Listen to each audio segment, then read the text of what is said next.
Hola, Bienvenidos a Pulso Planetario. un espacio para pensar y discutir cómo construir un planeta más saludable Sostenible y justo. Pulso Planetario es un podcast de la Red Especies. Hola, bienvenidas y bienvenidos a Pulso Planetario. Yo soy Emiliano. Yo soy David. Y bueno, en el episodio anterior estuvimos platicando sobre cómo se relaciona la crisis planetaria con la modernidad y con la cosmovisión occidental.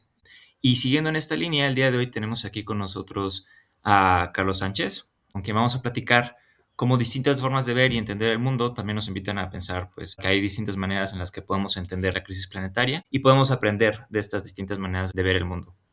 Entonces, bueno, Carlos, pues nos da mucho gusto tenerte aquí y no sé si para empezar puedas platicarnos un poco sobre ti, sobre tu experiencia. Con mucho gusto, Emiliano, y gracias también a todo el equipo por la invitación. Es un placer estar aquí con ustedes.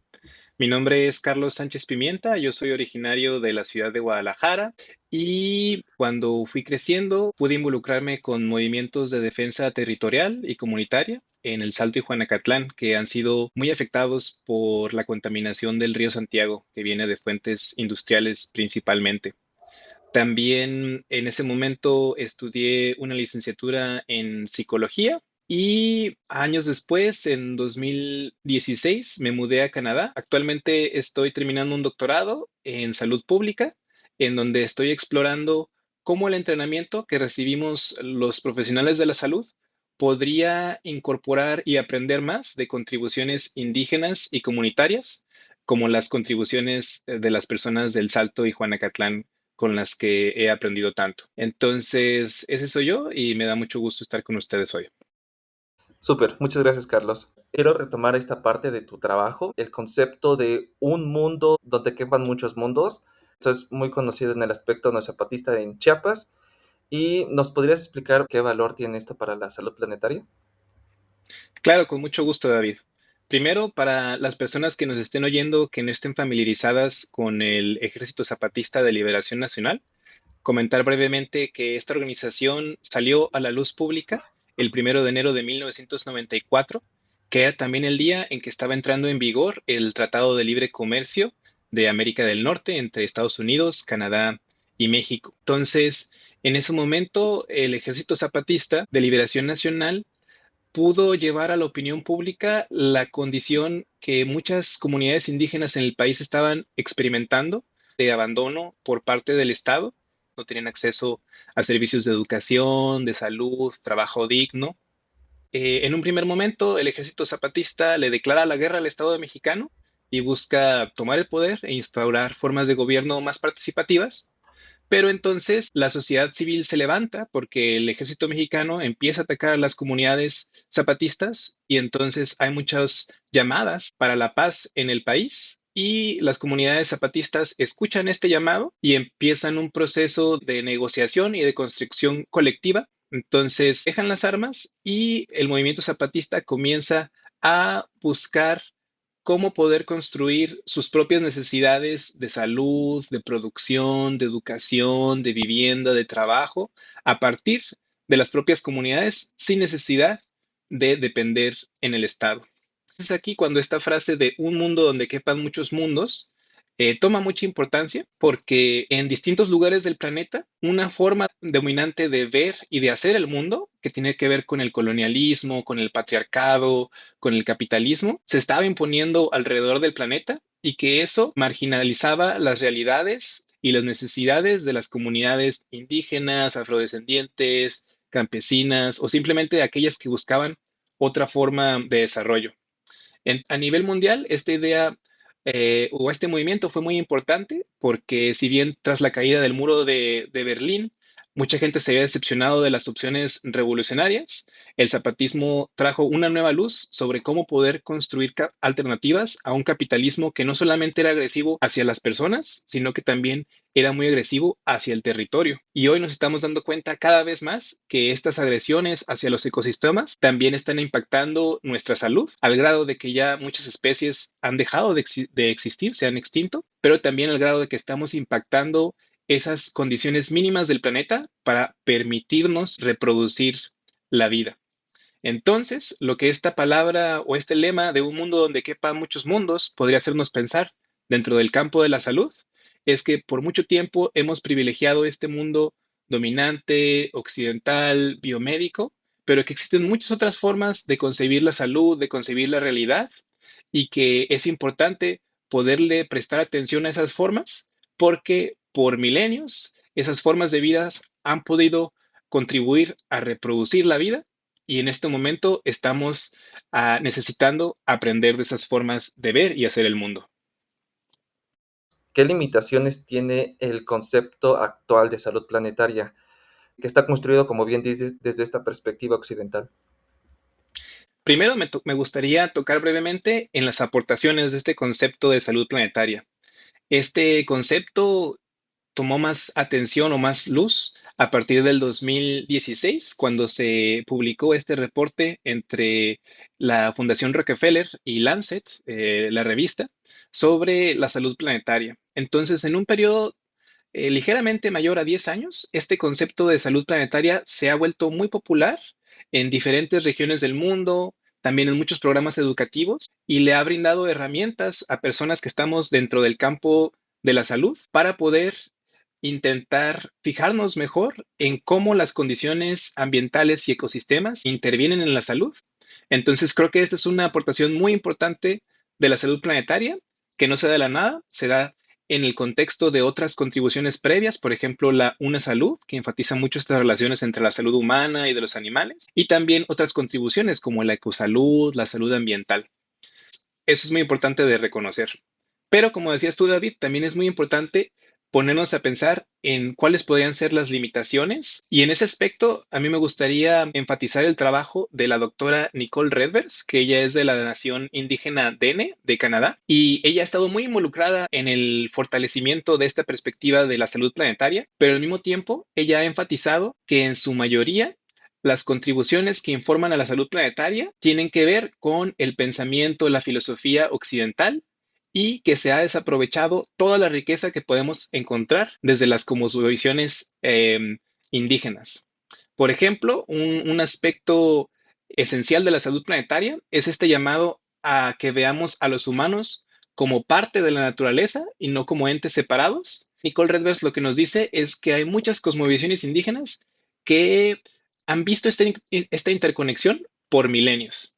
Entonces, hay mucho que poder aprenderles a estas cosmovisiones y estas formas de vida para que realmente podamos llevar a la práctica esta idea de interconexión. Justo, y también va un poco ligada con la pregunta que te quiero hacer de cómo esas maneras de ver el mundo son distintas a la visión occidental, que siento que podría ser un poco antropocentrista. Claro, sí, esta es una pregunta muy importante y a la vez es una pregunta difícil porque este pensamiento occidental ha operado de una forma que se ha invisibilizado a sí mismo. Por ejemplo, cuando nos podemos a pensar en nuestra educación, muchas veces pensamos o aprendemos sobre el origen de la ciencia, pues nos enseñan sobre la filosofía en Grecia, en Roma, el Imperio Romano, pero casi no se nos menciona cuáles han sido las contribuciones de las demás regiones del mundo. Hay tres aspectos que son muy fundamentales para esta cosmovisión, según el filósofo francés Bruno Latour. Y lo que él nos dice es que una de esas características es una separación radical entre lo humano y la naturaleza. Y esto lo podemos ver incluso en nuestro lenguaje. Por ejemplo, cuando decimos palabras como planta, ecosistema, o animal, eso pertenece dentro del campo de la naturaleza. Pero cuando hablamos de políticas públicas, sistemas de gobierno o hospitales, eso pertenece al campo de lo humano o de la cultura. Es muy interesante poder pensar este aspecto desde otras cosmovisiones, porque algo que he aprendido de académicos indígenas es que en muchos lenguajes indígenas no existe una traducción directa de la palabra naturaleza.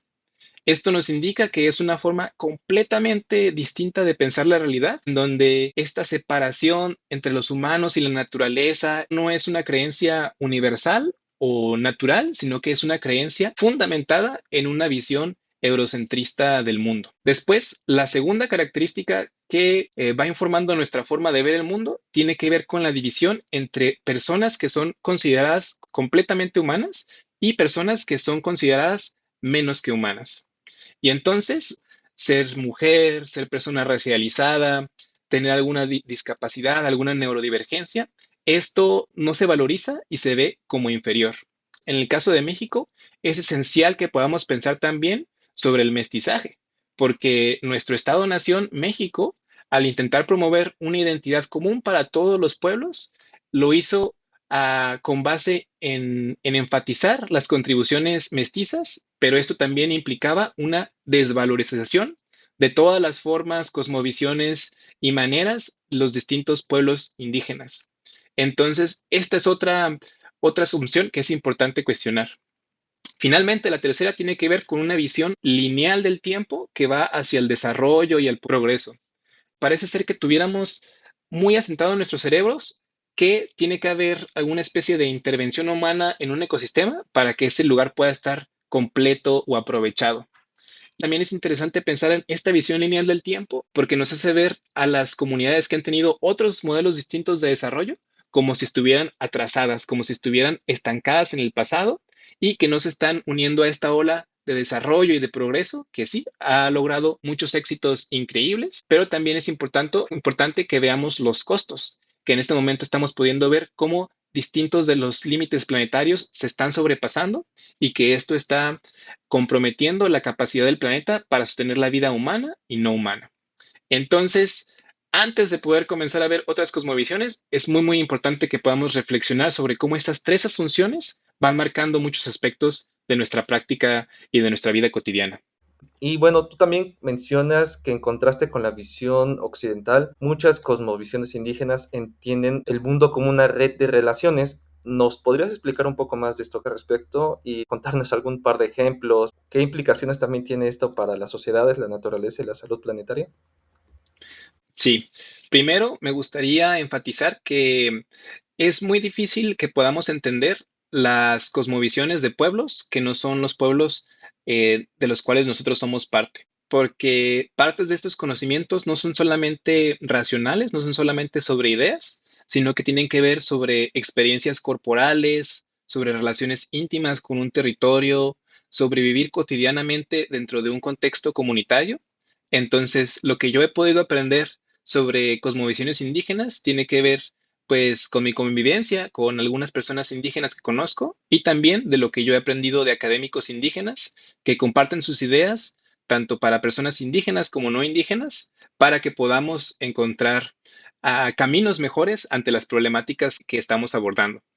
Entonces, habiendo compartido esa aclaración, cuando pensamos la realidad como un aglomerado de relaciones, es como si pensáramos sobre la realidad como si fuera una gran telaraña en 3D, en donde si tocamos un punto de la telaraña, van a haber efectos en las demás relaciones.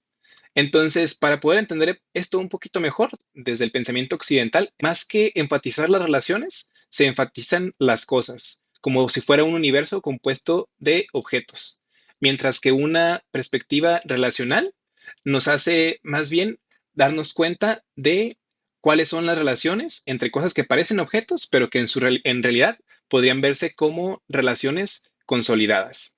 Vamos dándote un ejemplo para entender esto en el contexto de la salud planetaria. Y este ejemplo viene de el doctor Gregory Cajete, que él es de la nación Tewa en los Estados Unidos. Y él hace una comparación muy interesante entre la ciencia occidental y la ciencia indígena. Y él nos dice que la ciencia occidental es muy delimitada, se enfoca en un objeto y después empieza a analizar sus componentes para ver cómo funciona. Entonces, si un científico occidental va y explora una flor, pues corta tal vez un ejemplar y después le va sacando los pétalos y va viendo los pistilos, ve toda una de sus partes y ya hace su reporte.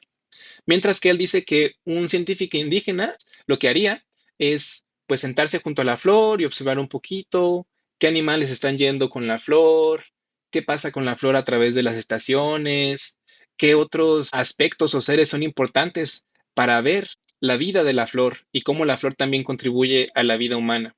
Entonces aquí pudimos ver un ejemplo en donde, por un lado, hay ciertas formas de hacer ciencia que delimitan mucho un objeto y después lo deshacen en partes pequeñas para poder entenderlo, mientras que una visión de la realidad basada en relaciones Más bien se enfoca a ver cómo esa cosa que parece un objeto en realidad está relacionado con muchos otros entes y relaciones para poder sostener su vida y su continuidad. Y es importante también mencionar que lo que nos dicen los académicos indígenas no es que hay que buscar cuál es la mejor forma de conocimiento, sino que hay que utilizar ambas, hay que utilizar todas las opciones que tenemos disponibles. Es muy importante enfatizar que muchas veces la ciencia occidental asume que existe una jerarquía de evidencia, una jerarquía de diferentes formas de saber, pero muchas formas de conocimientos indígenas lo que hacen es hablar sobre la contribución, la parcialidad y los límites de cada una de las distintas formas de conocimiento, porque al final lo que es importante es utilizarlas todas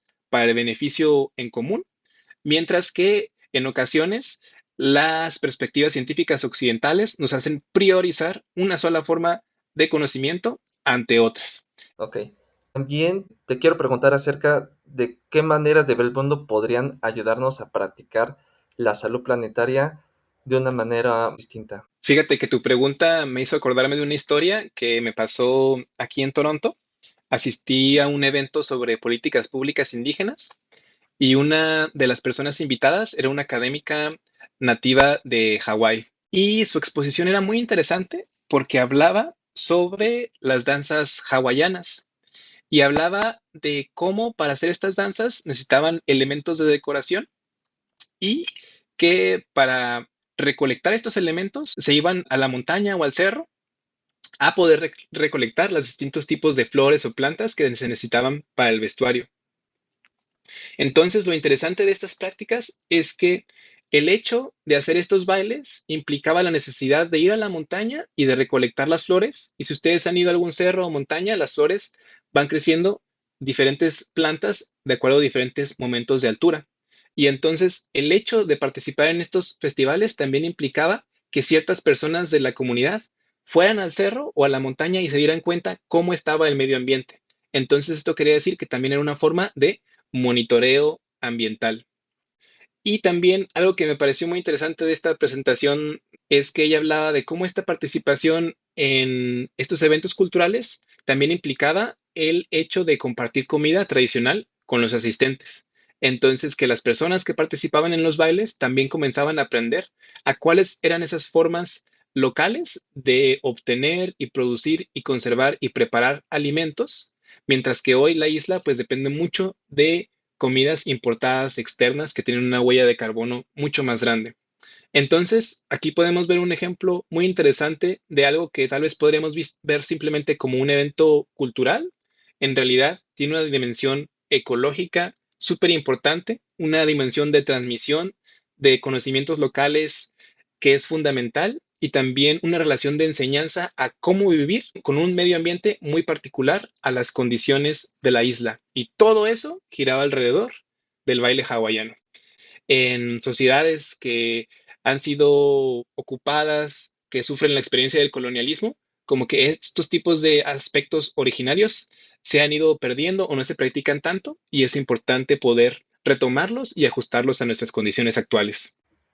Por ejemplo, ¿qué pasa cuando estas distintas formas de entender la realidad se encuentran, específicamente en temas de territorio, de conservación o de salud? ¿Cómo podemos pensar ese encuentro sin reducir una visión o la otra o imponer una sola forma de entender el mundo? Sí, esa es una pregunta muy importante. Para responderla, me gustaría dar un ejemplo de mi trabajo de campo en México. Y la experiencia o la historia que voy a hablar tuvo lugar en el lago de Chapala y lamentablemente este municipio también es conocido como uno de los que tienen la mayor incidencia de casos de enfermedad renal, incluso en niños y jóvenes, lo cual es muy, muy preocupante. Han habido una serie de respuestas institucionales para intentar ver qué es lo que está generando estos casos de enfermedad renal. No se ha podido demostrar la causa en concreto, pero se sospecha que tal vez podría ser por el uso de agroquímicos industriales. Entonces el evento empezó con una ceremonia indígena y hubo un panel en donde una científica dio una ponencia muy interesante sobre la calidad del agua y la calidad de la carne de pez en el lago. Y lo que ella encontró fue que tanto las muestras de agua como la carne de los peces estaban bajo niveles aceptables de acuerdo a las normas correspondientes.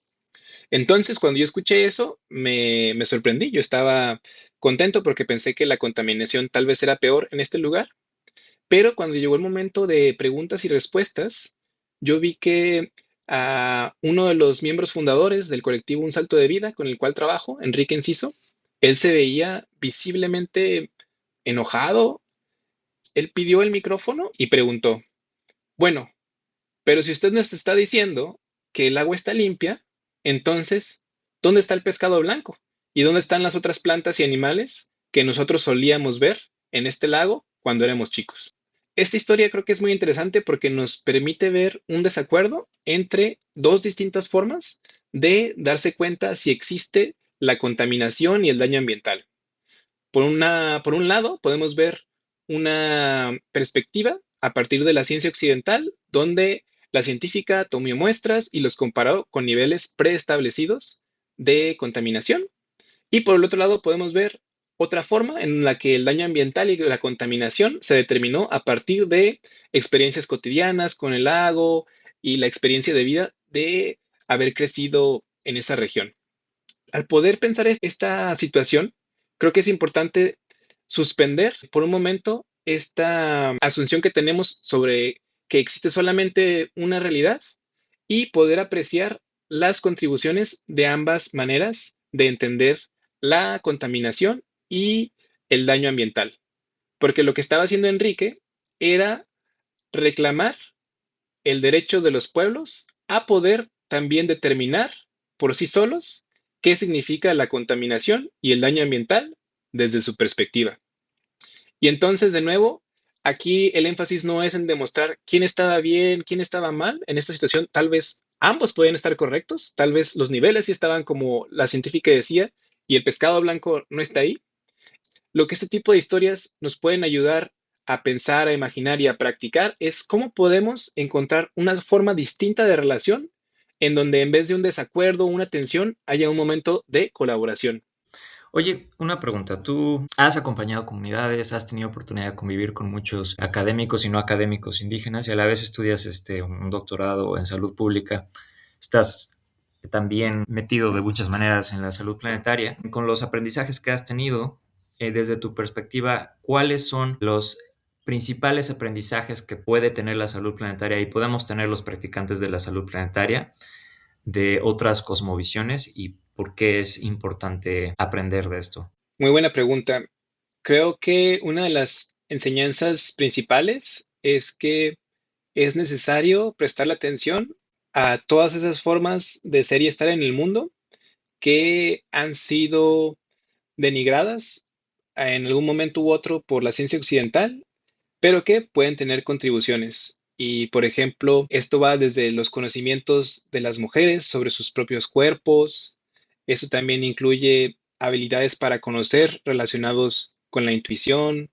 Eso tiene que ver con las formas tradicionales de obtener alimentos y reproducir la vida en cada uno de los distintos ecosistemas del mundo, en desiertos, en regiones árticas, en planicies, en selvas, porque al final de cuentas, ese conocimiento que es necesario para reproducir la vida ya ha existido por milenios y entonces el reto es cómo poder seguir utilizando esas formas y adaptarlas a este contexto actual en donde la quema de combustibles fósiles, los sistemas que tenemos de gobernanza y de producción e intercambio son muy dañinos, no solamente para la salud, sino también para los ecosistemas.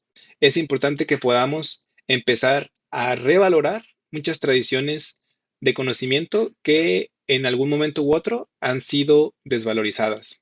Eso ha sido uno de los principales aprendizajes. Un segundo aprendizaje que he escuchado mucho enfatizar a académicos y también a ancianos indígenas aquí en Canadá es que los problemas que estamos enfrentando actualmente sobre el cambio climático, la contaminación, la pérdida de biodiversidad, no son solamente problemas técnicos o de conocimiento, son fundamentalmente problemas de relaciones que en algún momento de nuestra existencia no hemos podido lograr aprender cómo poder tratarnos con respeto, tanto entre personas humanas, pero también con todas las demás entes no humanos vivientes y no vivientes, los animales, las plantas, los microorganismos, los hongos, los minerales.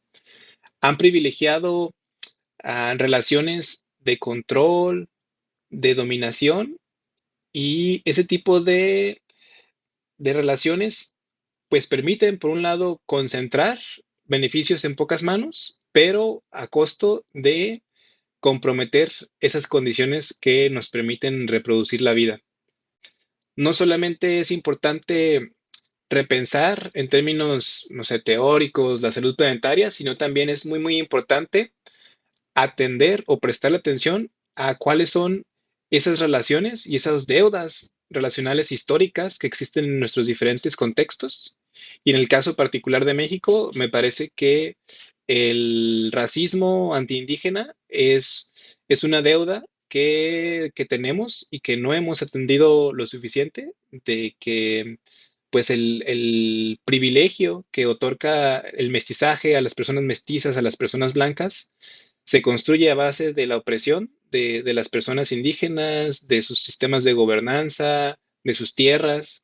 En- Me parece urgente para la salud de todas y todas que podamos también ponerle más atención a esas injusticias que existen dentro de nuestro país, tanto a nivel de personas indígenas o no indígenas, y también definitivamente en cuanto a las relaciones económicas, en el sentido de que las tasas de explotación en nuestro país son muy grandes. Los beneficios de la producción de materiales, de objetos, se van en su mayoría hacia quienes poseen esos medios de producción, y las personas que trabajan se llevan muy, muy poco.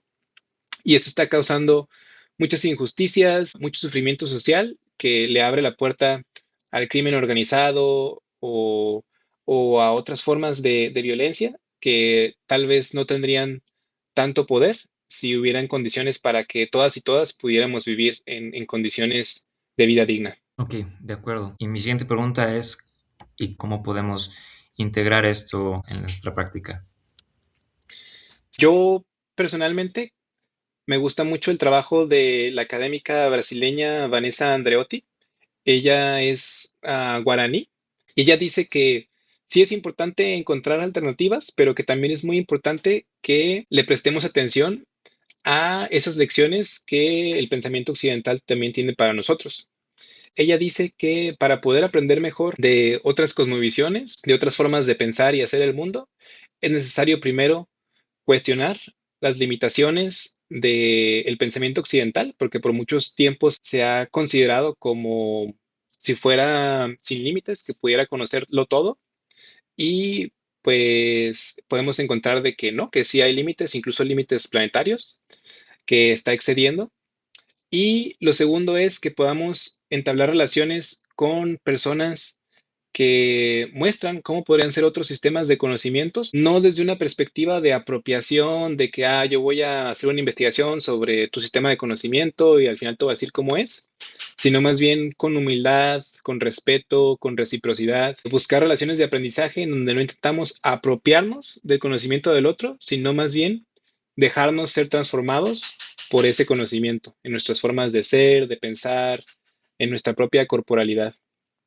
Creo que una de esas formas de poder llevarlo a la práctica es hacer eso, de uno, darnos más cuenta de los límites de nuestras propias formas de conocimiento, sobre todo para quienes hemos sido criados dentro del pensamiento occidental, y otra, el relacionarnos con conocimientos distintos, no desde una perspectiva de control, de explotación, sino una de humildad y de permitir cambio dentro de nosotros.